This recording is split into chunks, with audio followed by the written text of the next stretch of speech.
Hello ভাইয়া, একটা সমস্যায় পড়েছি। আমি না এম শেপ মার্কেটে না ট্রেড মারতে পারি না। এখন একটু বলবেন কিভাবে এম শেপ মার্কেটে ট্রেড মারতে হয় প্লিজ? অবশ্যই এটা অনেক একটা সিম্পল একটা ব্যাপার। আসো তোমাকে ফুল টিউটোরিয়াল দিই। হ্যালো গাইস, ভিডিওর শুরুতে আমি বলে দিচ্ছি যে অনেকের এম শেপ মার্কেটে অনেক সমস্যা হয় ট্রেড মারতে। এখন আমি বলবো যে এম শেপ মার্কেট কীভাবে কাজ করে এবং এভাবে কিভাবে ট্রেড মারতে হয় এই মার্কেটে।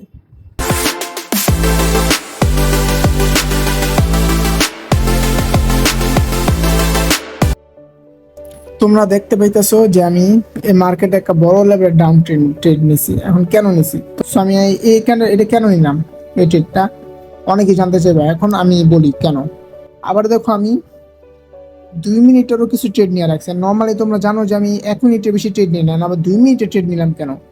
সো দেখো, এখানে একটা এম শেপ তৈরি করছে। এই যে এখান থেকে এই পর্যন্ত, আবার এইখান থেকে এই পর্যন্ত, আবার এইখান থেকে এই পর্যন্ত। আমরা চার্টে দেখতে পাচ্ছি যে এখান থেকে শুরু কইরা এই পর্যন্ত গিয়া থামছে, আবার এখান থেকে শেষ করে আবার এই পর্যন্ত গিয়া থামছে, আবার এইখান দিয়া ইসা একদম ব্রেকআউট করছে। এই এরিয়াটা দিয়া এইখান দিয়ে একদম ব্রেকআউট করছে। এই যে একদম ব্রেকআউট করছে। সো ওই জায়গায় এমনই একটা এম শেপ দেখছিলাম, প্রায় সেম হতে, শুধু একটু বেকাতেরা, সেই জন্য আমি মারলাম। ওকে, সেই মার্কেটটা এত ডেঞ্জারাস ভাবে নিচে ফল হইলো কেন? দেখো, অনেক বড় একটা এম ক্যান্ডেল তৈরি হয়েছে। হ্যাঁ, আমরা সবাই জানি যে এম এম ক্যান্ডেলে একদম লাস্টে গিয়ে একদম নিচে ব্রেকআউট করে। এখন আমরা বুঝবো কেন কোন সময় নিচে ব্রেকআউট করবে এম ক্যান্ডেলের। সো আমরা এখানে টর্নেডো স্ট্রাইক ইউজ করব। যেখানে দেখতে পাচ্ছ যে আমি এখানে একটা সাপোর্ট বসাইছি, এখানে অলরেডি একটা রিভার্সাল সিগন্যাল দিয়েছিল, তাই আমি এই রিভার্সাল সিগন্যাল আমার সবসময় ধরবো না, বুঝছো? এটা হচ্ছে এক্সট্রা সিগন্যাল, এটা ফালতু। সো আমার ধরবো না। সো এই কারণে এটার উপরে, এটাকে বাদ দিয়ে এটার উপরে আমি এই লেভেল বসাইছি, সাপোর্ট লেভেল।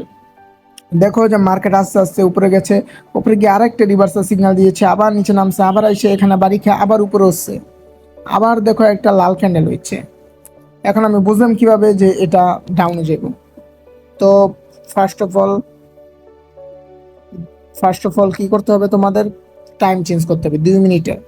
2 মিনিটের ক্যান্ডেল আমরা দেখতে পাচ্ছি যে একটা ডাউন, একটা ডোজি, আরেকটা ডাউন যাচ্ছে আছে। হ্যাঁ, সো এই ক্যান্ডেলস্টিকটা তোমরা মনে হয় আগে দেখেছো, জানি তোমরা আগে দেখেছো, এটা বলা লাগবে না। আবার দেখো, আমি বলতেছি দাঁড়ান। এই যে এই ক্যান্ডেলস্টিকটার মধ্যে, এই যে এখানে একটা আপ, এখানে একটা ডাউন, আবার এখানে একটা আপ। ডাউনটা হবে ডোজি, এরকম প্রায়, বুঝেছো? এই যে দেখো, এখানেও সেম ডাউন, আপ, আপ ট্রেন্ডের একটা ডোজি আর একটা ডাউন। এখন আমরা তোমাদের মেন লজিকটা দেখাই, যেটা কেন এমন হলো।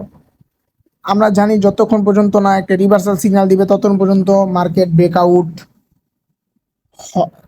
হবে, অন্যদিকে হবে না। ওকে, মার্কেট হলো অন্যদিকে রিভার্সাল দিবে না, অন্যদিকে রিভার্সাল হয়ে ব্রেকআউট হবে না। সো আমরা দেখতে পাচ্ছি এখানে কোনো রিভার্সাল সিগন্যাল দেয়নি কে, বরং ওরা ওরা সাপোর্ট সাপোর্ট মাইনা চলছিল। তখন এই সাইডে একটা লাল ক্যান্ডেল আসলো, ফাইনাল ক্যান্ডেল, আর কোনো ক্যান্ডেল হওয়ার জায়গা নেই এই সাইডে। আর আমরা জানি যে এই ট্রেন্ডটার আগের ট্রেন্ড কি, এই ট্রেন্ডটার আগের ট্রেন্ড হলো, মানে এই ট্রেন্ডটার পরের ট্রেন্ড হলো বা অপোজিট ট্রেন্ড হলো ডাউন ট্রেন্ড। এটা যেহেতু আপ ট্রেন্ড, তাহলে মার্কেট যাইবে ডাউন ট্রেন্ডে। সো এই যে দেখো, এখানে আমরা একটা ডাউনের জন্য যে এন্ট্রি লাগিয়ে দিতাম, তাহলে এটা লাভ হতো। আবার দেখো একই ক্যান্ডেল তৈরি করছে, যে এখানে দেখো একটা লাল ক্যান্ডেল, এখানে দেখো একটা সবুজ ডোজি, আবার এখানে দেখো একটা লাল ক্যান্ডেল। সো যদি এখানে যদি আমরা যে আরেকটু আগে দেখতাম, তাহলে এখানে একটা ট্রেড বসিয়ে দিতে পারতাম লালের জন্য। ওকে, থ্যাংকস ফর ওয়াচিং, আর কিছু বলবো না, বাই।